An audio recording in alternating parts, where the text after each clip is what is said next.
October 6, 2024, San Antonio, Texas. On a quiet Sunday night in an exclusive neighborhood, a 48-year-old mother and realtor slipped out of a black tie party and headed home to her tree-lined street in Olmos Park. To most of the outside world, she was a woman who had it all. But within hours of pulling into her driveway, she would vanish without a trace, leaving behind her car, her purse, and her young child asleep inside. By the next morning, her friends were texting, her clients were wondering why she'd missed appointments, and her family was trying to piece together her whereabouts. Well, almost all of her family. Her husband told police he had no idea where she'd gone, but as detectives began to dig into the couple's volatile history, a very different story began to emerge. This is a case built on fragments, a neighbor, a phone, surveillance footage, and a family property in the Hill Country. This is the story of Suzanne Simpson, missing in the night. Hey, y'all, I'm Chris Calvert. And I'm her husband, Rob Potter. Welcome to Hitch to Homicide. For better or worse. Till death do us part.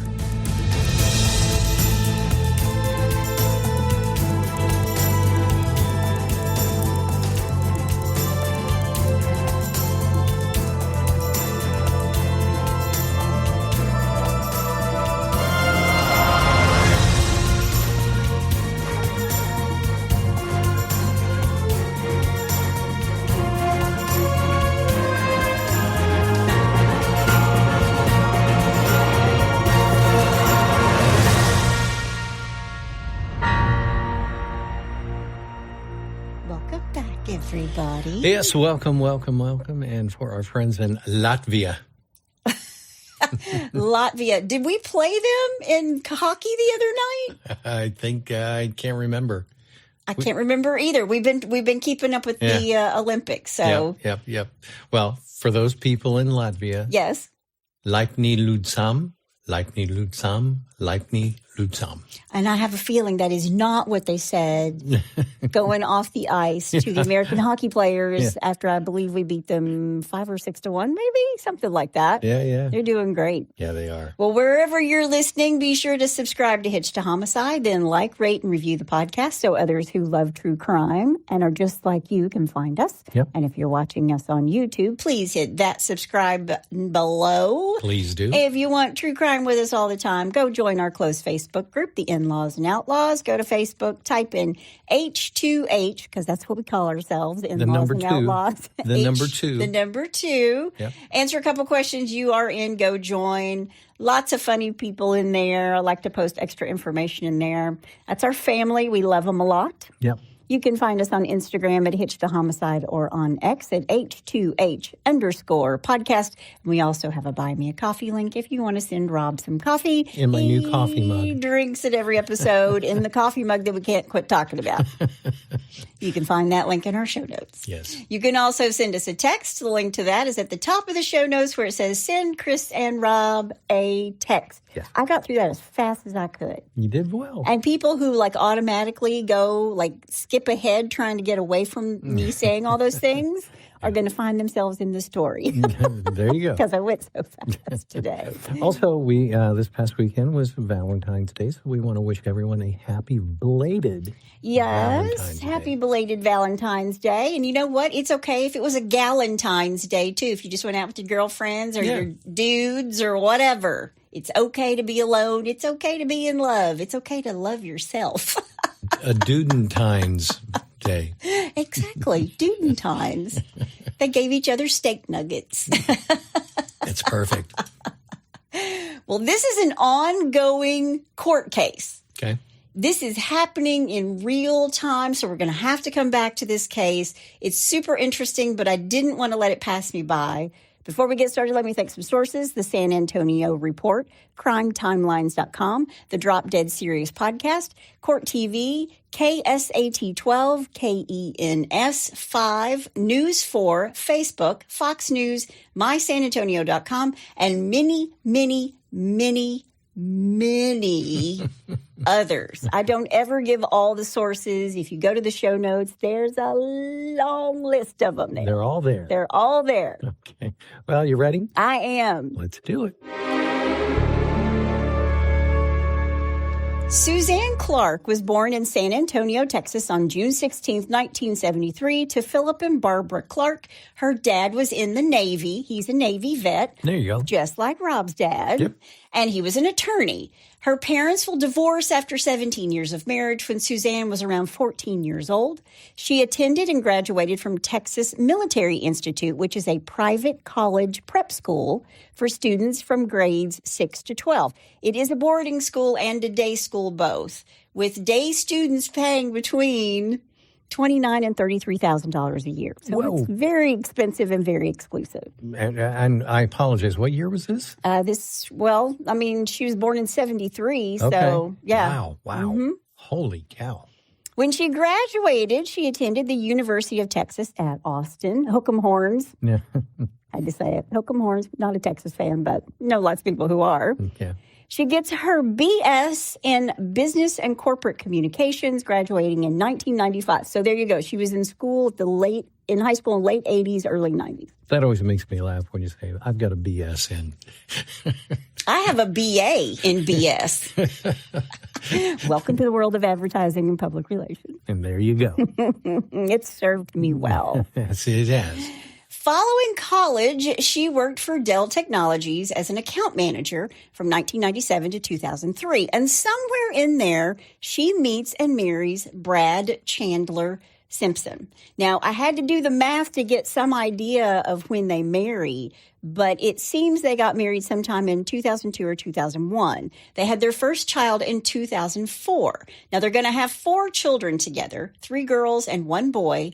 And we're going to talk about their oldest daughter, Chandler, which is his middle name. They named their first daughter after his middle name. Okay. I know the names of the other children, but they have been kept out of the spotlight, whereas Chandler, the oldest, has stepped into it as an advocate for her mother. I'm not going to mention the other kids' names. All right.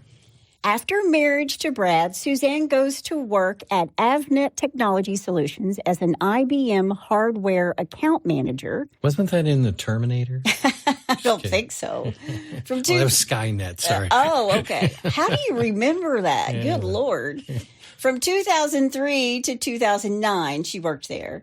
But she became a real estate agent. I thought she might have been a broker, but I think she's an agent. Okay. And she starts with Nick's Realty in San Antonio around 2011 in order to work closer to home in San Antonio. Because by this time, she has 3 active kids in school. Yeah. Now, she's really involved in her children's schools and their sports activities.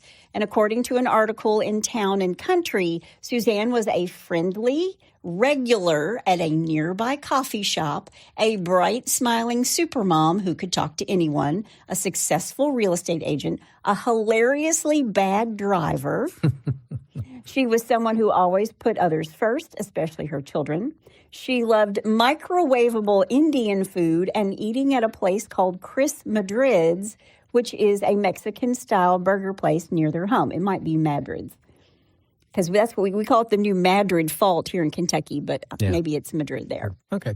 And speaking of home, Brad and Suzanne lived in an area called Alamo Heights. It is a very exclusive neighborhood in San Antonio. It's one of the wealthiest neighborhoods in the state of Texas. And that is saying a lot considering the oil money that is in Texas. Yeah, really. They lived on East Almost Drive. Now, Suzanne was selling high-end real estate, very expensive homes, and Brad's career is a little murkier, at least to me. Okay. He's a San Antonio real estate investor and former property manager for Cotter & Sons. And here's the 411 on that, as best as I could tell. According to the San Antonio Express News, Brad has been an investor in many real estate ventures and construction projects, and he's been linked to at least 15 Texas companies, some of which have gone out of business. Now, between 2002 and 2012, Brad worked as this property manager for Cotter & Sons, a San Antonio company that owned a bunch of office buildings. And the owner and founder of Cotter & Sons is real estate tycoon James F. Cotter. He owned 66 properties across 6 states, including the Twin Alamo Towers and 2 petroleum towers on Tesoro Drive. What's really interesting about that is every time he'd come back to the main office, they would say, "Welcome back, Cotter." Sorry. Not spelled the same way. Okay, all right. This is Cotter. Now, Brad Simpson got into some legal trouble, not with the older Cotter of the Cotter & Sons, James, but with his son. Now, he gets in trouble while he's working there, which turned into a nasty legal battle. In 2012, a janitorial company called BJ Corp sued Cotter & Sons, claiming that they had negotiated a cleaning contract with the company through 2 men, Brad Simpson and James Cotter's son, who's also named James Cotter, but he is James Val Cotter, and he goes by Val, V-A-L. Okay. Now, both Brad and Val, who are best buddies, claim to be vice presidents at this company. So when Cotter & Sons failed to pay for BJ Corp's cleaning services at 10 of their office buildings, Cotter & Sons was sued. And BJ Corporation said it later learned that neither Brad Simpson nor Val Cotter had the authority to make or sign these contracts. So Val is like with his best buddy Brad, and they're going behind the old man's back to do this. Yeah. So in addition to suing the company for the unpaid contract, BJ Corporation also went after Brad and Val for fraud. Wow. Because in 2009, Brad Simpson formed a cleaning company called Premier Facility Solutions of San Antonio. It sounds like prestige worldwide. Prestige worldwide. Why? Exactly. And they're kind of like, these two kind of remind me of the Step Brothers, by the way. Except they're not fighting. It's more like when they become best friends. Did we just become best friends? Yes. And they didn't have boats and hoes. Yeah. Okay. He forms this company along with Val and another guy, and Brad then hired his own cleaning company to handle the cleaning contracts for Cotter & Sons, and he's charging a premium, so a huge conflict of interest, and the elder Cotter is none the wiser, right? Yeah. But when the old man, James Cotter, becomes dissatisfied with how Premier is operating, he finds out that it's actually Brad Simpson who owned this company, and he told Brad, "You dissolve this company, and you find somebody else to do the job." And Brad and Val then negotiated the agreement with the president of the company that owned BJ Corporation to purchase the assets of Premier Facility Solutions for like $100,000. What? This is so backwards, underhanded, and just slimy. Yeah. But the only assets that Premier had were the cleaning contracts with Cotter & Sons. So once again, they financially benefited. It was just a whole scheme. Wow. The same day the parties executed this purchase agreement, Brad and Val created new janitorial contracts on behalf of Cotter & Sons. Good Lord. And Cotter & Sons turned around and sued Brad Simpson for commercial bribery and breach of fiduciary duty. I might say yes. A little, yeah. The company felt that Brad should be responsible for the damages that BJ Corporation was suing Cotter & Sons for. So the case went to trial in 2015, and it was decided that Cotter & Sons should pay BJ Corporation more than $930,000 in damages. Wow. And interest and legal fees, and that BJ Corp should not collect anything from Brad Simpson or Val Cotter. Man. Now, the case was appealed all the way up to the Texas Supreme Court, and in 2018, a year after the elder James F. Cotter died, these parties reach a confidential settlement. But not before, I believe, Brad filed for Chapter 11. Yeah. Surprise, surprise. So I know that was a really long way of telling you that he is an underhanded, sneaky guy. So if you look under scumbag in the dictionary. Yeah. Okay. Yeah, he's in cahoots with Val Cotter and some shady business dealings, And so he was sued by Cotter & Sons and BJ Corp and American Express because this jagoff didn't pay his credit card bill.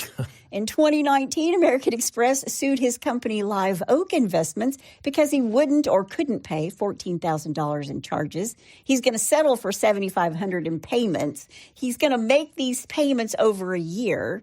$7,500 over a year. But in 2020, American Express sued Brad all over again for $11,000 in charges made on his gold rewards card. But again, he has all these LLCs out there. And one of them is called Bandina Falls LLC, and it purchased a residential property in 2015 from his mother, Tommy Deanne Simpson. It's 3 acres on Highland Drive near the Medina River that flows into the Medina Lake. It's got a 2,600 square foot building on it, and it appraised at $579,000. Okay. So basically, Suzanne is this hardworking, giving, beautiful, by the way, mother who gives birth to their 4th child, a little girl, in 2019, in the middle of all this. Man. While he's just being shady boots. So now she's a mom of 4. She's married to Brad. Lucky girl. But again, these two live in a very nice area of San Antonio. And in public, Brad is charming. He's confident. He's well-liked. And in private, he's a different person. That's usually the way these people are, though. It's true. Yeah. It's true. He's very controlling. He's violent. And he's relentless with Suzanne. He's just so jealous of everything. Suzanne's dedication to her family and her work kept her going, but it also meant that she was able to keep the abuse hidden for a really long time. Now, have you ever been to the Alamo? I have not. I wanted to see the basement, though. There's no basement at the Alamo. I have been at the Alamo. By the way, there were tons of the Kentuckians who came all the way to Texas to fight. And their names are all in there. I was very, very impressed and proud of all my fellow Kentuckians there at the Alamo. But it's really small. I guess I thought it would be bigger. And for those of you that don't know what I was talking about, the basement, just watch Pee Wee Herman, Pee Wee's Big Adventure. I think people know that. Unless they're 18 or something, they haven't seen Pee Wee Herman. That's true. But I was just really, it was incredible to me because as we were taking the tour, they're telling me how many men were inside this little building. And I'm like, there's no way they fit all those people. Apparently, they did fit all those men in that tiny little building. Wow. Now, I think by the time 2023 rolled around, Suzanne had told a few people how unhappy she was in her marriage. Brad was controlling. He was jealous. He was mentally and eventually physically abusive. But these are people who run with a very elite crowd. And one thing is for certain, you don't air your dirty laundry in public, even if your husband is being sued by American Express. Wow. I mean, it's only $11,000, and I realize that's a lot of money. But considering what they spent on their house and their cars and what they drove and the way Brad liked to eat out and have nice things, $11,000 shouldn't have been a big deal on his American Express, right? Right. Apparently it was. Jeez. But Suzanne isn't happy. And I don't know if Brad is happy either. But for the purpose of this story, I really don't give a crap. Suzanne tells her private banker at Frost Bank, Gabriella Spicer, that Brad would mentally and physically abuse her and would take away her phone. He would track her like a stalker, not like you tracking me, wondering if I'm still at the grocery. Yeah, you still at Sam's? To find out if I can still get milk or if I've driven out of the parking lot. That's how Rob tracks me. I need my half and half. He needed to know where she was all the time and who she was talking to. But there's never going to be any evidence that she was ever cheating on Brad. None whatsoever. Honestly, when did this Wonder Woman have time? Exactly. She has 4 kids, 2 in college by now, and a teenager and a kindergartner. Seriously. Wow. Oh, and she was working full time, too. And I think she's kind of the breadwinner. She's keeping them above water. Yeah, it sounds like it. But Brad is going to document that in August of 2023, he assaults Suzanne physically. He's documenting this. On September 17th, 2023, Brad takes Suzanne's phone away. This is his MO. He takes it away, and then he suspends her service through AT&T. And then when her kids can't find her via her cell phone, he would tell them, your mom lost your phone again. But on September 17th, 2023, Brad texts a woman named Elizabeth Taylor Thomas, what a great name, and says, quote, I still feel bad about tonight. I never should have grabbed her phone, and drove off, but she was so protective of it. My dumb ass didn't know her passcode, so I got locked out and had to bring it back. I really have no interest in looking through her phone or anyone else's. These devices are the devil, end quote. So who's this Elizabeth person? She's eventually going to become divorced in 2024. Okay. But I think she's just a friend. I've never read that she's anything more than a friend. Somebody can email me, and I'm sure they will if I'm wrong. But he says these devices are the devil. Excuse me, sir. You are the devil. Yeah, these are just your offspring. Yeah. She's going to confide in her mother that Brad's mistreating her. And I don't think it was a stretch for those around her to believe that Brad was physically and mentally abusing his wife.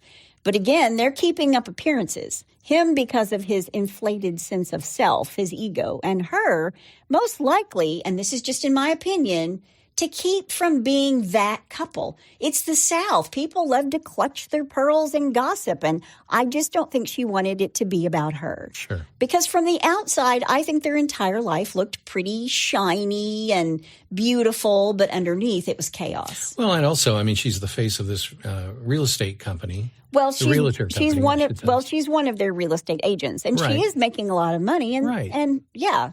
No company wants to have any bad laundry out there. No, it's true. It's true. Perception is reality. That's the number one rule they teach you in public relations. Sure. It doesn't really matter what the truth is. Right. It matters what the public perceives, and that perception is reality. And I think that's what she didn't want. But she was becoming brave enough at this point that I think she wanted out. Okay. Sunday, October 6, 2024, Brad, Suzanne, and their youngest daughter, who is 5, are all at the Argyle Club for a birthday party, a black tie party. Now, Brad and Suzanne are not members of this exclusive club, but a couple of Brad's siblings are, including his brother, Bart Simpson. I just had to get it out there. No way. I had to say it. There's no way this guy's name was Bart Simpson. It is. And he's a very nice guy. We're going to talk about him in a little bit. That's so unfortunate. Or maybe not. I'm Bart Simpson. Yeah. Can you imagine every line that came after he even introduced himself? It's kind of like that guy in Office Space, Michael Bolton. Michael Bolton. One of my favorite all-time movies. Michael Bolton. And then he goes, no, it's just a coincidence. Just a coincidence. It's the same thing with Bart Simpson, honey. It's just a coincidence. Oh, man. But Bart is a member of the Argyle Club, and this is a club that is over 170 years old. It's very exclusive, very old, and it's for wealthy families. I just need to interrupt for a second. I wish my name would have been John Williams. Okay, Bart Simpson. You got stuck with Rob Potter, and then I got stuck with it after I married you. So unfortunate. Just legally. I would change it if I could. Okay, back to the Argyle Club. Go for it. Again, it's over 170 years old, and it's a place for the old wealthy families of the South. That's old money. It's old money. It's a 3-story colonial mansion with a tall photogenic staircase that leads up to an entryway and veranda that wraps around the top floor. By the way, this description is from Town and Country, so you know they were all about it. Oh, yeah. It was known for lavish entertainment. It was a place where people like Robert E. Lee stayed. And during the war between the states, they didn't even call it the Civil War. That's what my mother from North Carolina called it, the war between the states, or my grandmother anyway. Yeah. The Argyle was an arsenal, but today it's a place for the wealthiest and most influential families in Texas to hang out. And it touts itself as one of the most elite and private clubs in the South. And the Argyle is just a stone's throw from the very small neighborhood where Brad and Suzanne live. So that gives you a bigger idea of like how exclusive it was where they were living. Sure. Now, on this Sunday, October 6th, at 6 p.m., these three, because they have their 5-year-old there, are at this birthday party. And during the party, I believe the drinks were flowing, and Brad and Suzanne are seen having a verbal altercation. They are arguing. Now, after this, Suzanne left with their little girl. Surveillance shows this at the Argyle Club. It shows her wearing this short, dark, I think it was navy. I've heard other people say it was black dress with nude heels, and her hair is partially pulled back away from her face. Okay. When she leaves with her daughter, it's around 8:30 p.m. Now, after the two of them leave, Suzanne and her little girl go to the local H-E-B, which is a grocery store.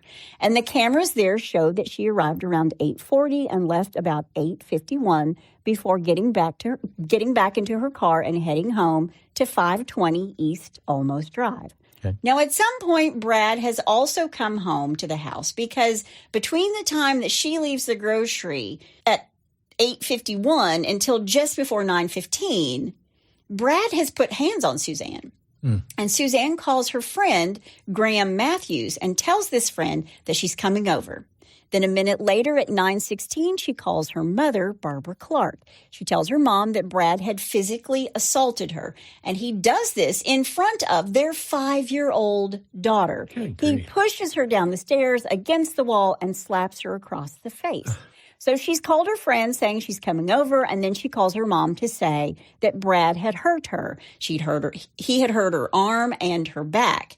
And the call between Suzanne and her mom lasted from 9:16 p.m. to 9:24 p.m. Now, you're going to hear me give lots of specific times. That's because the forensics in this case have been done impeccably. Okay. She calls her mom on the way to her friend's house. But not long after she gets on the phone with her mother, Barbara, Brad Simpson goes into his AT&T app and he suspends her phone service, which just turns off. Yeah. Which was something he did a lot. If he didn't want her to have access to other people, probably to tell on him for what a piece of shit he is, he would just turn her phone off. At 9:25, Suzanne arrives at Graham Matthews' house in Elmo Heights. But by 10:22, Suzanne's phone shows that it was back at her home in Olmos Park. And this is a screen capture by her oldest daughter who's living in New York. And that will be the last known location. So, like when I'm looking at my Find Friends app, it'll say, like if one of us is at the airport, I always know what time everybody turned their phone off because it'll say the last time that you saw that person was at like 2:30. Gotcha. Right? Right. And then when they turn their phone back on again, when they land, you can see them live. But while their phone's in airplane mode, it'll just give like the last known time and location. Right. And it'll show Rob at the airport and what time he flew out, right? Right. So that's what her daughter is seeing in New York. And my arms get really tired. Ha, ha, ha. That's a dad joke. Thank you.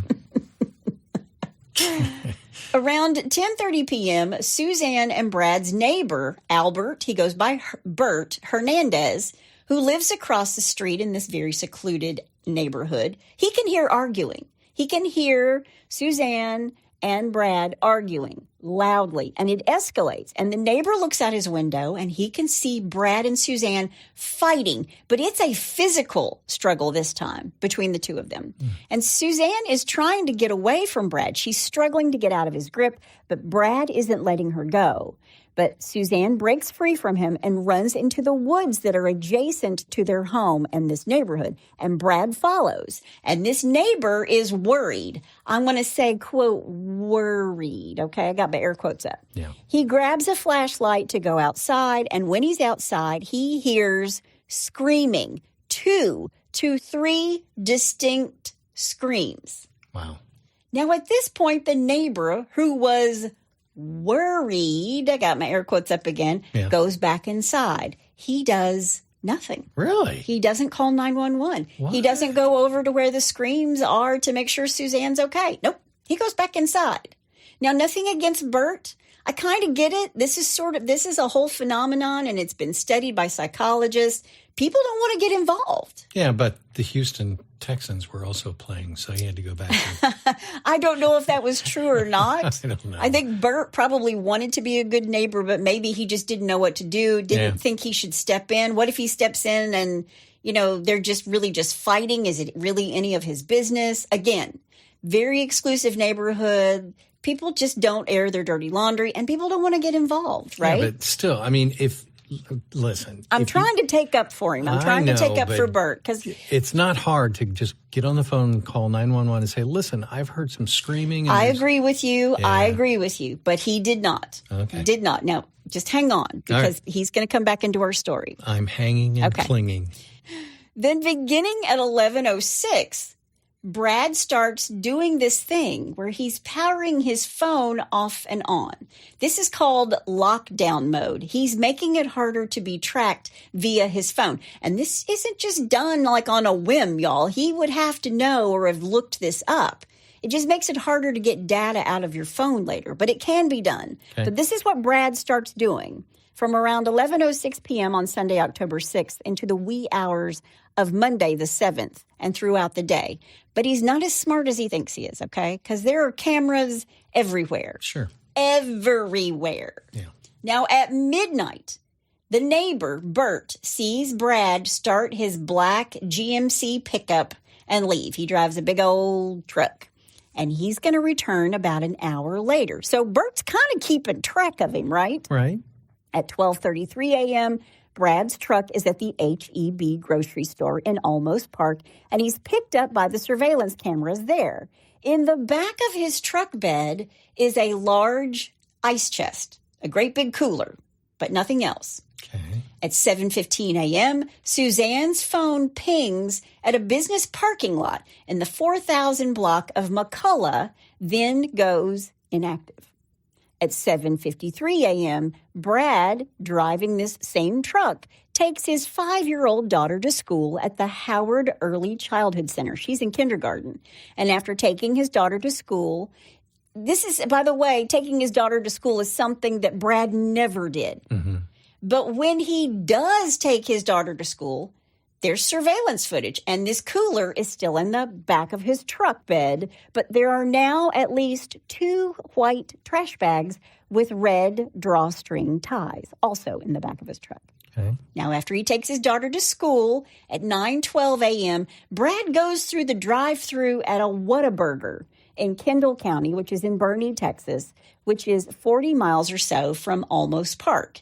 And Brad orders food, pays for it with his debit card, and the surveillance cameras there showed that he now had a cooler, a large, heavy-duty gray trash can, and a large, bulky item that is wrapped up in a blue tarp and secured with a metal firewood holder that is placed on top of the tarp to hold it in place. And this is a body-sized something underneath this tarp. It sounds like murder's a lot of work, so I'm sure he worked up an appetite. He was hungry. Yeah.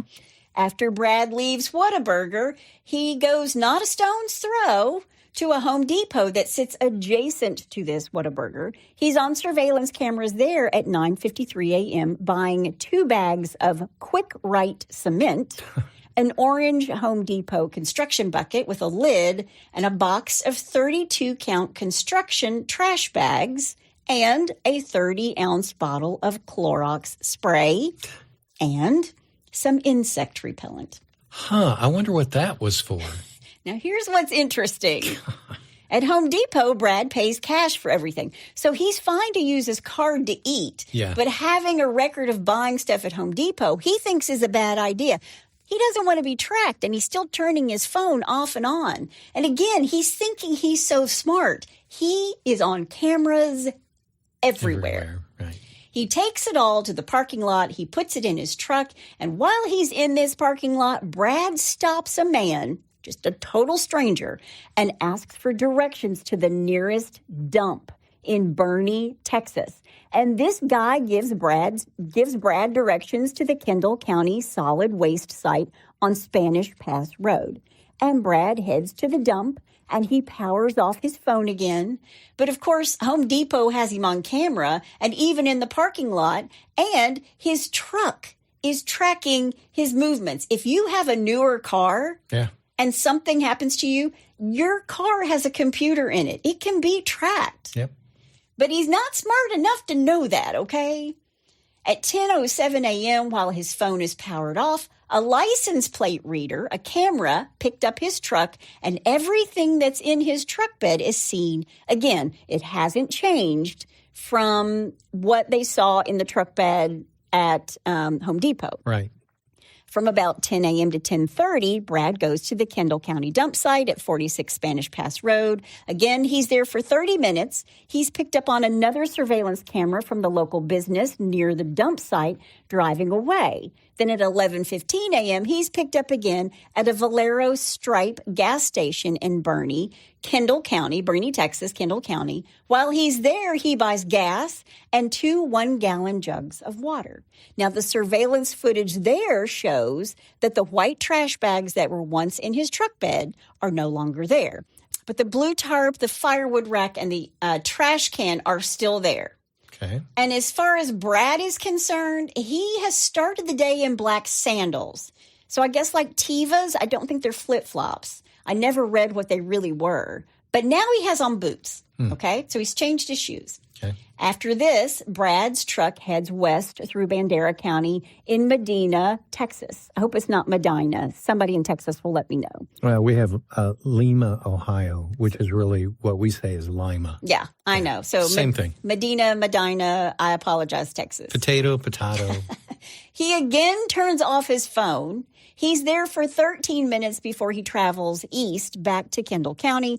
And at 1:41 p.m., a license plate reader clocks Brad's plates again, coming into Bernie, Texas from Bandera County. Now, when he leaves Bandera County, the blue tarp isn't in the bed of his truck, and the firewood rack wasn't in the same spot. So he goes into Bandera County with something under a blue tarp, and when he leaves, it's gone. Right. Now, Suzanne was always the one who took their 5-year-old to school in the morning, and she was always the one who also picked her up. But no one has come to pick up their little girl from school. And at 3 p.m., Brad is notified that Suzanne did not come pick up their child. So at 3:27 p.m. on October 7th, Brad is back at the school picking up their daughter, and while this child is waiting on her dad, she had a few things to tell school officials. Uh-oh. That's called foreshadowing. Here we go. Yes. When he gets their little girl at school, the ice chest is still in the back of the truck, and so is the gray garbage can. Everything else is gone. 40 minutes later, at 4:07 p.m., Brad is again picked up on surveillance footage at the Bubble Bath Car Wash on San Pedro, and he's cleaning and washing the driver's front side of the truck and the rear left passenger side of the back seat. So this is like one of those bigger trucks that has like a back seat. I don't want to say it's a dually because it didn't look like that to me, but there was a back seat. Right. Just a big cab, and it's got the secondary. Right. Right. In the truck bed, do you like how I knew it's called a dually? How about that? I'm impressed. I know. She's a country girl. Well, you're a Kentucky girl. You should know that stuff. Come on. Yeah, right. I've never driven a truck in my life. So You got me a gun rack for Christmas. I did not. I did not. He is joking, you guys. Y'all, he's joking. I did not. In the truck bed is only this big cooler. So they're at the Super Suds or the Mr. Bubbles. What did I tell you it was called? Mr. Bubbles, I don't know. They're at the Bubble Bath Car Wash, okay? Yeah. And he's in there, he's cleaning things out, and the only thing that's in the truck bed now is this big cooler. So just to remind you, at one point or another during the night before or that Monday, there's been a cooler, white trash bags, an orange Home Depot bucket, a blue tarp, and a firewood rack. Okay. And possibly a body. Right. By that night, Monday, October 7th, Brad hasn't said a word to anybody that he hasn't seen his wife since the night before. But Suzanne's friends are worried. None of them had seen or heard from Suzanne all day. She'd missed appointments with clients, and her mother hadn't talked to her either. Now, remember, she called a good friend the night before and went to her house, and she called her mom to tell her that Brad had hurt her, and she didn't show up to pick up their daughter. Now, that night, after their friends discussed their concerns with each other, her friend Sunny Jane, another great name, Sunny Jane Woods called Brad to say, "Where's Suzanne? And we're worried about her." Right. And it's just before 10 p.m. And when this friend hangs up from speaking with Brad, she calls the police to report her friend missing. It is 9:57 p.m. 14 minutes later, by the way, Sunny talks to somebody. 14 minutes later, Brad himself calls the police at 10:11 and leaves a voicemail that he'd not seen Suzanne all day. So what this tells me, and I could be wrong, is the friend called not 911, but the number to actually speak to somebody. Right. And he just called the police station and left a message because it's late at night. Sure. Now, he says that the last he saw of her was 11 p.m. the night before, saying she had lost her phone at the H-E-B grocery. Lies, all lies. Yeah. The Olmos Park police show up at their home on the morning of October 8th around 9 a.m. So it's Tuesday now. They have the fight Sunday night, all day long Monday. He's driving around with everything. Late Monday night, her friends call. He calls after that. Tuesday morning, 9 a.m., the police show up. Okay. And he tells them that he had seen Suzanne Monday morning around 6:30 a.m. He tells police that he looked in on Suzanne in the room where she sleeps, meaning they didn't sleep in the same room together anymore. But he said that he saw her there. And this is a complete contradiction to what he told him the night before. Yeah. Now, throughout the day, authorities searched the Olmos Park area and the nearby woods where they found, quote, 2 articles of interest, end quote, for forensic testing. Now, a lot of this stuff we still don't know because this is it's ready to go to trial. It's been delayed a couple times. We're going to talk about that at the end. It's still an ongoing investigation. It is an ongoing investigation, but it's an ongoing trial, too. Gotcha. It's just been delayed a little bit. All right. At 4:37 p.m., the school staff from Howard Early Childhood Center alerts the police that Suzanne's 5-year-old said that her parents were fighting on Sunday night and that Brad hit Suzanne in the face and may have pushed her into a wall and then took her phone. Now, this is a 5-year-old. Wow. Around 9:50 or 10 p.m., Texas Rangers and police formally interview Bert Hernandez, the neighbor who detailed the struggle between Brad and Suzanne and how she broke free and started running and the screams in the woods. And Suzanne's oldest daughter, Chandler, who's living in New York City and going to Parsons, she gets a text from her dad at 2 a.m. the night that Suzanne goes missing. He tells her that she's missing and that he's not going to wait another 12 hours before he files a missing persons report. So he's all over the board. He's telling his child one thing, he's telling the police something else, then he tells the police something else entirely. He tells her that he's checking hospitals. And she has said that she started hyperventilating and panicking and crying. She's calling everybody in the family. Nobody's picking up. She gets up the next morning. She sees that her mom's phone says that she's home. Remember, I said that she's the one who had the screen capture. Right. But then she realizes that was 2 days ago, and that she can't see her mom's phone.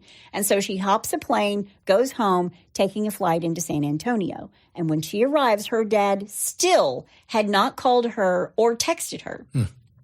And when he does give her an explanation, he's very defensive about it. And he tells her that her mother was drinking. Mom called me an ass. Then mom went to the grocery and she lost her phone. And then he tells Chandler that he took her little sister to school because he was letting her mother sleep in. And Chandler knows that her dad never lets her mother sleep in. Right. And he never took her baby sister to school. But she says that nothing was happening in San Antonio when she got there and that everybody was acting like it was no big deal. And she said that it was as if the police were just believing everything that her dad said and not really looking any further into anything else. So she gathered up her siblings and she told them Mom would never leave us. And then she's wondering why she is the one consoling her brother and sisters. Where is her dad? Quote, Why is he not here looking his children in the eyes and telling us that he loves us and that we're going to find Mom? Yeah. So I knew immediately from that point that he had taken my mom's life. In the moment, I was just still letting myself be hopeful and strong and faithful just because my mom and I like her spirit and soul within me was just like shining through, end quote. It's sad. Yeah. So she calls her dad and she's like, where are you? Yeah. Why aren't you here? And he was laughing at her. And he was telling her that she sounded like you sound like your mom. You sound like your mom. And then she starts yelling again, and he starts laughing at her and says, now you sound like me, because she was angry. Now, Suzanne's children went to the police station and started talking about their dad. They told them about the physical and mental abuse, and the youngest daughter has told her teachers at school that night before her mom goes missing that her dad shoved her mom and hit her across the face, which matches exactly what the school has already told the police. Right. And now that the children have come forward to say this, they're like, look, our dad is not nice to our mom. Suzanne's children going to the station gives the Almost Park police a reason to get a search warrant for the home. And early on October 9th, police and Texas Rangers execute their search warrant on East Almost and see where the drywall has been dented at the bottom of the stairs. Jeez. You have to really push somebody hard to make a spot in the drywall. Yeah. That's some force. Yep. They also find a box of white trash bags with red handles, just like what they're going to see in the back of his truck when they pull all this surveillance footage. Right. Then that afternoon at 4:35, Brad texts his best buddy, Val Cotter, the guy that he was in cahoots with, saying, quote, if you're in Bandera, can you haul ass and meet me at your house? I don't have much time, end quote.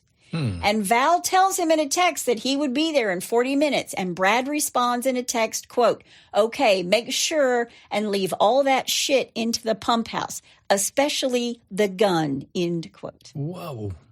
At 8:31 that night, Val texts Brad, quote, get over here. I won't tell anyone. And followed it up with, quote, you're my brother, end quote. It should have been, you're my alibi. Yeah, exactly. You're my partner in crime. You're my moron. Yeah. At 1:30 a.m., Brad Simpson is arrested at the property in Bandera County, the property that his company bought from his mother in 2015. And this is the 3-acre property on Highland Drive near the Medina River with the 2,600 square foot building. Now, while Brad is at this property, the Bandera County Sheriff's Department shows up looking for him, and they find him standing next to an active fire. He's burning stuff. And he doesn't even act surprised that the sheriff's department is there. He didn't ask why he was being arrested. He wasn't concerned with the whereabouts of his missing wife. He showed zero emotion. And once again, he says that Suzanne lost her phone at the H-E-B grocery store on October 6th. Now, the law enforcement officers who take him into custody, they can see that he has all kinds of bruises and cuts on his arms and hands. And they ask him, hey, Brad, your neighbor said he saw you fighting in the front yard with Suzanne and that he witnessed you wrestling with her and she was trying to get away and she finally did. And then he heard some screaming. And it must be at this point that Brad is saying to himself, I'm screwed. Yeah. And Brad clams up and asks for an attorney. Now, back at the fire where they had picked Brad up, the sheriff's deputies execute a search warrant there at 359 Highland Drive in Bandera County, where they find the charred remains of not one, not two, but 3 cell phones and a laptop, all allegedly belonging to Brad. The iPhone 14 Plus he had on his person when he is arrested, and they find on his phone these 2 notes that he's made to himself on October 8th, just a day before he's arrested. But in one or both of these notes, Brad apologized for assaulting his wife, Suzanne, one time in August of 2023 and again on October 6th, 2024, which in the notes he referred to as the prior night. Also, we found out that in September of 2023, specifically on September 17th, Brad had texted this other woman. And we don't know at this point what that relationship was. You asked, but we still don't know what that relationship was or what they were to each other. But we do know what they said, where he said, I feel bad about tonight. I shouldn't have grabbed her phone. I drove off. She was protective. I got locked out. I had to bring it back. And that was the whole, these things are the devil. Right. Right? Sure. Yeah. You're the devil, dude. Right? These aren't the devil. Yeah. Now, at this point, people are coming out of the woodwork. Suzanne's personal banker comes forward with her giving her information that Suzanne had said to her, if she ever went missing, to look for her at the lake.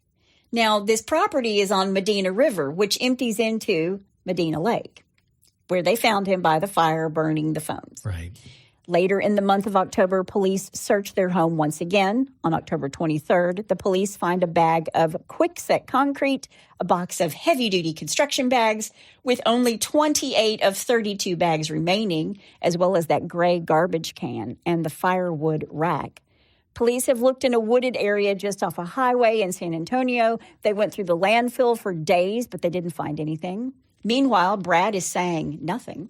They did search in Boerne right off of I-10 at the Main Street exit, and a whole mess of Texas search and rescue group came along, and they had the Kendall County DPS. They used ATVs, drones. They had dogs out there. They found nothing. But this is near where the family property is, where they arrested Brad, near 542 East Mile Marker on Interstate 10 in Kendall County. Got it. Now, they did search in the Bandera area where Brad was burning phones and a laptop. And after 2 weeks after Brad is arrested, they come for James Val Cotter. He's arrested. Good. He's at home. He's arrested and charged with a third-degree felony, tampering with evidence, and intent to impair an investigation. And you may ask why. Well, Val agreed to hide an AK-47 for Brad, and the ATF and K-9 team found it all behind this false wall, or like this void in a wall. Wow. Yeah. But Val had a gun safe, but he put these guns in this wall. And when they go back to Suzanne and Brad's home, again, the police, in addition to finding the cement, and they found cement in the back of his truck, and they find this extra bag of like Quikrete at the house, they found what they knew would be the linchpin in their prosecution case. What's that? Police found a reciprocating saw, Ooh. And on it is Suzanne's DNA. Oh, man. Now, here's what I am thinking. Just me. He chased her into the woods that night. He probably strangled her. He put her in the back of his truck, probably under the tarp. He went to the landfill to get rid of some stuff, but not the body. Then he went to the property by the Medina River. He cut her body apart and used cement to sink the body parts. That's what I'm thinking. Wow. And what did Suzanne tell her private banker? Look for me in the lake. Yeah. And that's the same place again where he's burning the phones, and this lake, this river, Medina River or Medina River leads into the lake. Sorry, right. I'm so excited about this case. I can't get it all out. Slow down there, Speed Racer. Now, he always calls me that, y'all. Slow down, Speed Racer. He says it to me all the time. And not even when I can't get my words out. Now, not long after Suzanne went missing, her oldest daughter, Chandler, goes on a podcast with a psychic. It was called Connect with Jonathan Mark, and he said that he connected with her mother. Now, I don't know if you believe in any of this or not, but he brings up the business partner, and he tells her that it's a search and recover. And Chandler says, yeah, we know that my dad has killed her. And he tells her that her mother is saying there's an eyewitness, and there's a neighbor, and there was a neighbor. And he says that she wanted a restart, meaning that the mom wanted to leave Brad and that she should have done it sooner. And he tells her that her mother is showing him a dump. So it's a landfill. And he says that she says they are looking, but they're looking in the wrong place. They're like looking in the landfill, but that's not where she is. That's what this psychic is saying. Yeah, and there's no way the psychic would have known any of that. No, and this is just, I'm telling you, this is like a week after she goes missing that she goes on this podcast. And Suzanne's daughter tells this psychic that Brad sent a message to his business partner that said, leave that shit in the pump house. And she point blank asks the psychic, do you see anything with a pump house that's coming through? And she asks him if there's anything with an old well, an old stone well with a wooden cover, or oil and gas rig in Bandera. And Bandera is the place by the river, obviously. And he tells her that there's a huge pump in the ground and that her mother is giving a thumbs up to the oil or something where the oil gets pulled. That's what he calls. Okay. That's what he calls it. Now, make of that what you will. Okay. I already told you what I think happened. Right. And maybe he dismembered her in the pump house. Again, this is only my thought of what might have happened. Okay. But meanwhile, Brad's brother-in-law, Bart Simpson, came out with a statement, quote, Suzanne Simpson, of course, disappeared back on October 6th after Brad allegedly assaulted her near her home here in Olmos Park. He filed a missing person report a day later, but on October 9th, he was taken into custody on that assault charge. It is our sincere hope and prayer that Brad will find the compassion and courage to end this family's suffering by cooperating with the authorities to help us find his wife, end quote.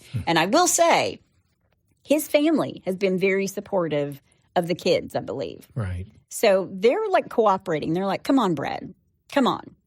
He even says his brother was raised better than this. And I don't know if I have that quote in here or not later, but he does say, my brother was he was not raised like this. Right. So between the text to his best friend and the video footage they had of him, the neighbor story, his 5-year-old story, the fire he used to destroy a laptop, 3 phones, but more than that, the saw with Suzanne's DNA on it, on December 21st, 2024, a grand jury handed down an indictment against Brad for murder, tampering with evidence, and unlawful restraint. He has a $3 million bail that he cannot raise. So he has been sitting in jail up to this day, waiting for this trial. Wow. Now, his best friend has his own trial coming up, Val Cotter. He's got his own trial coming up. And he's not allowed to have contact with Brad or possess a firearm. And he's been fitted with the GPS monitor.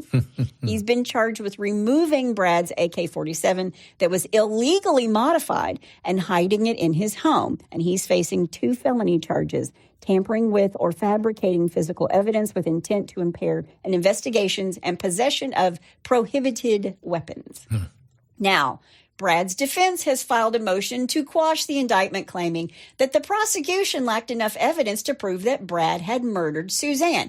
No body, no crime. They're saying without a body, this case is all circumstantial. Right. But the prosecution said, we don't need to prove exactly how Suzanne was killed, only that Brad had intended to kill her and had taken steps to cover up the crime. And with the evidence that we have, including the DNA found on Brad's reciprocating saw and his consistent attempts to conceal the crime, the prosecution had more than enough to move forward. And on April 22nd, 2025, Judge Joel Perez denied the motion to dismiss the indictment. Now, the trial would proceed as planned. And the prosecution says, here's the timeline. Brad attacked Susan in the early morning of October 7th, shortly after she returned home. The neighbor witnessed the struggle, heard Suzanne screaming. It was then in those woods that investigators believe Brad murdered Suzanne, likely through strangulation. He then returned home, wrapped her body in a tarp, and attempted to dispose of her body. Brad's calculated movements, from purchasing cement and heavy-duty trash bags to his trips to various locations, all suggested that he was attempting to hide the body and destroy the evidence. Yet despite all this damning evidence, Suzanne's body still has not been found. And investigators continue to search, hoping to find her remains.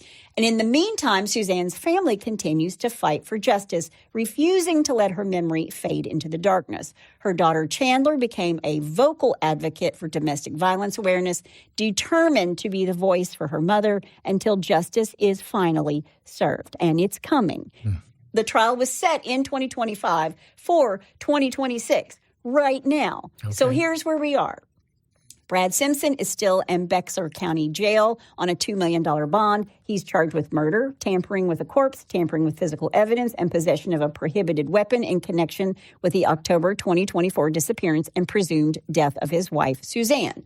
But at the January 19th, 2026 hearing, the state told Joel Perez that they had recently received large quantities of additional discovery. waves of evidence and, quote, several terabytes of material. And because both sides have to have time to review the discovery, the judge granted a continuance and reset the trial for roughly 60 days. Now, it's been reported that there's more cell phone data, there's more surveillance footage. I don't know how you could have much more surveillance footage of this guy, but more electronic records that trace Brad's movements and activities around the time of Suzanne's disappearance. So for now, we wait on that. Now, a few months back, Suzanne's sister was arrested because she was harassing Brad's family, I guess calling day and night and confronting them. And Brad's bestie, well, Val, he's trying as hard as he can to distance himself from anything that Brad might have done. I'm sure. And in another twist, Brad's defense attorney is now asking for the personnel files of 3 specific law enforcement officers who are involved in the case. The chief of police for Olmos Park, Fidel Villegas. I'm sorry, Chief. He's accused by the defense of allowing the city's mayor to privately review physical evidence in the case after a gag order, potentially affecting the chain of custody. Number 2 is Melissa Campbell. She's a Bexar County sheriff's deputy whose prior history, the defense says, was not included in discovery and whose personnel records they want the court to examine. Don't know why. And Jesse Perez. Jesse is a Texas Ranger whose background and prior issues the defense also claims were not fully disclosed in discovery, prompting a request for his personnel file. Now, I believe all 3 of these have to do with the chain of custody and possibly a bias that they may have against Brad or the evidence against Brad. And I think there's so much evidence against him, and his trial is just right in his own backyard. Right. These defense attorneys are looking for anything. Yep. So hopefully his trial doesn't get hung up on some stupid technicality. Right. Seems like grasping at straws. And one of the things that the defense is going to push is the validity of a 5-year-old's story. Whether or not his youngest daughter, who's now probably 7, will take the stand remains to be seen. Now, I told you that Val Cotter isn't allowed to speak with Brad. He's also not allowed to see his youngest daughter, and he's only allowed to communicate, read and write with his son via letter. Now, his other older 2 daughters want nothing to do with him. Wow. They still don't have a body, but we don't know what this new evidence is. This is an ongoing trial, but we will stay on top of it and come back to this after the trial is over. Now, if you or someone you know is in an abusive relationship, please call the National Domestic Violence Hotline at 1-800-799-7233. That's SAFE, 1-800-799-SAFE, or text START, the word START, to 88788. You can also chat online at the hotline at hotline.org. But if you or someone you know is in immediate danger, please call 911. But for now, that is the story and the ongoing trial of Brad Simpson for the murder of his wife, Suzanne. And that's all I have to say about that.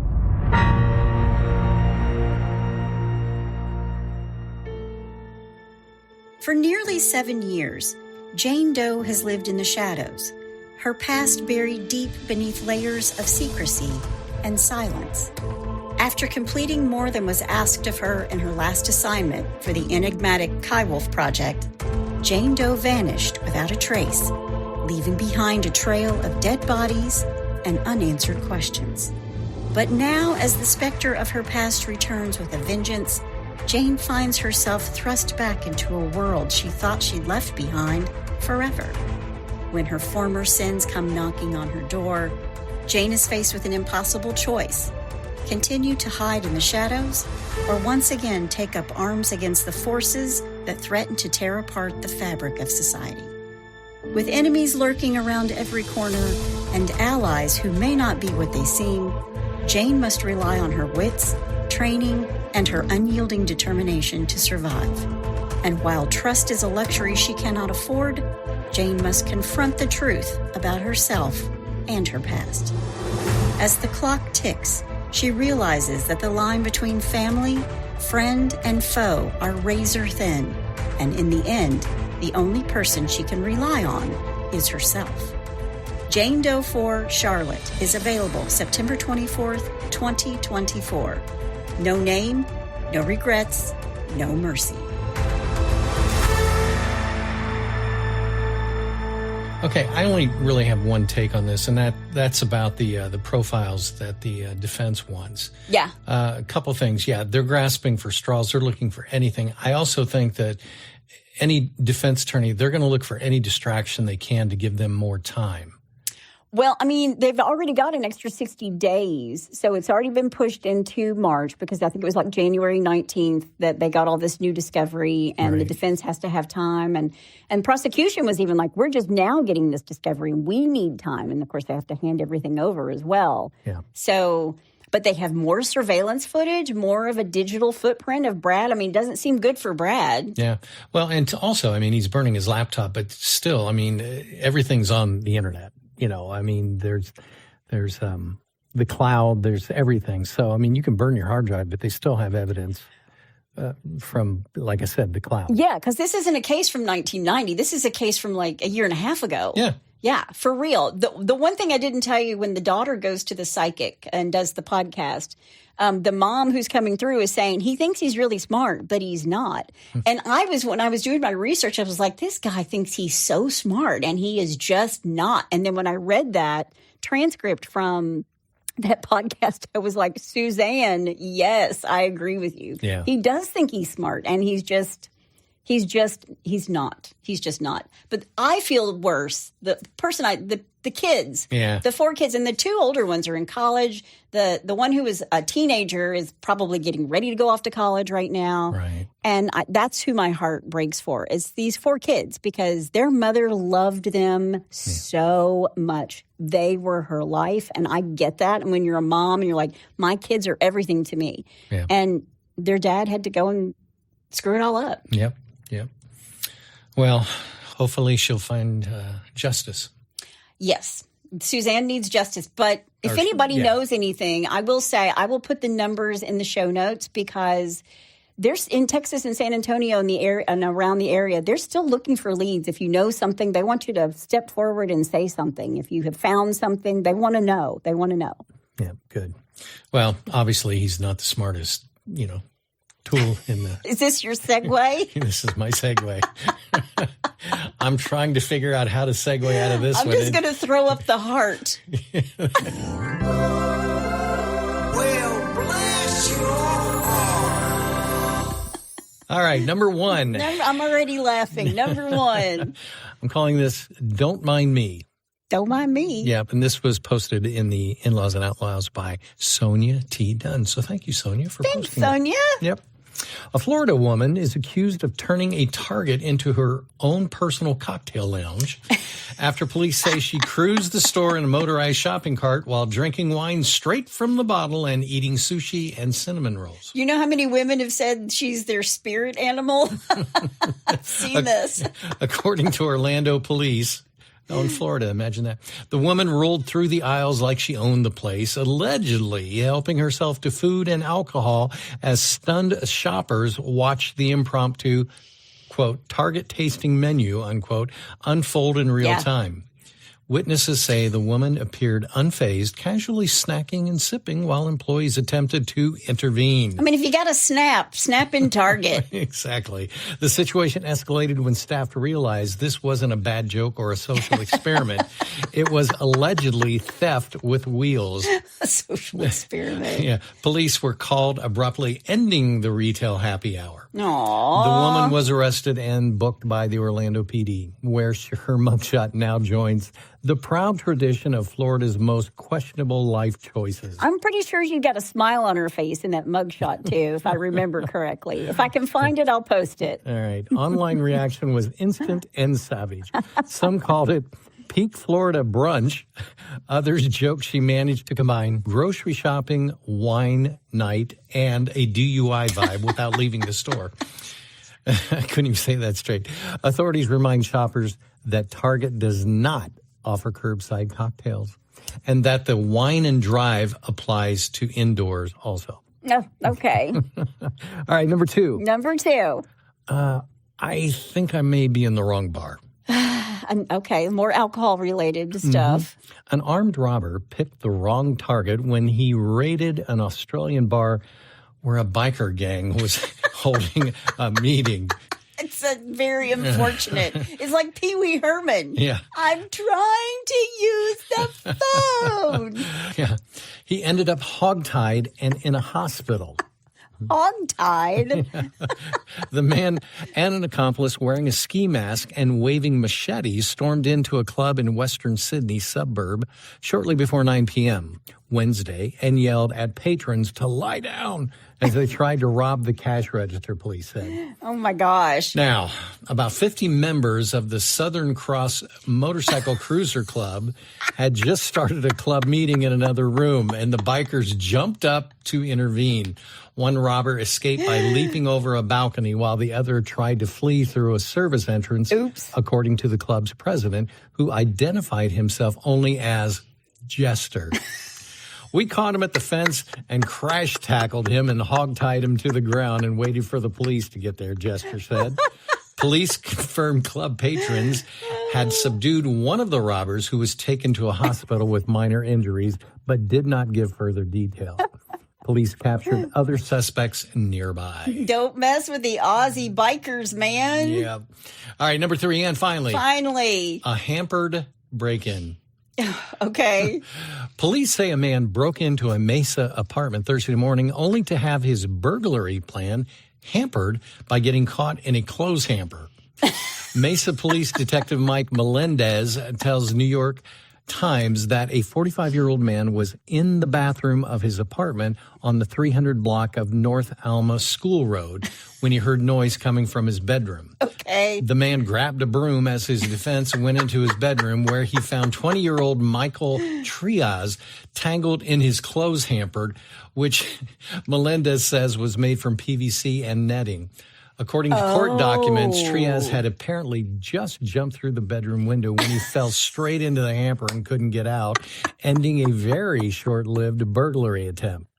The resident of the home helped Triaz untangle himself from the hamper and walked him outside while they waited for police. Oh. In the process of the shoddy burglary attempt, Triaz also is accused of breaking $100 worth of the guy's stuff, including window screens, blinds, and, of course, the clothes hamper. Yeah. Triaz faces charges of second-degree burglary and criminal damage. I'd be mad that his, dirty shoes touched my laundry, even though it was dirty laundry. I wouldn't be happy about that. Well, that guy was airing his dirty laundry all over the place. Yes, he was. How'd you like that? Bump. Thank you. I'll be here all week. Try the veal. I beat him to it. Yeah. Try the veal. I'll be in the red room.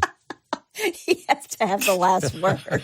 He has to have the last word. Well, you know. Well, if you have a bless your heart or you know somebody's heart who needs blessing, all you got to do is go to hitchtohomicide.com. When you get there, there's a pull-down menu, and while you're there, you can also suggest a case or tell us about your brush with true crime. Yep. That's my amazing husband out there who always has to have the last word. I didn't say anything. Nope, I just did. And that's my beautiful bride in the booth. What is happening right now? I was trying not to have the last word. Oh, my gosh. Join us next time on Hitch to Homicide. Bye, y'all. There it was, last word. No, it wasn't.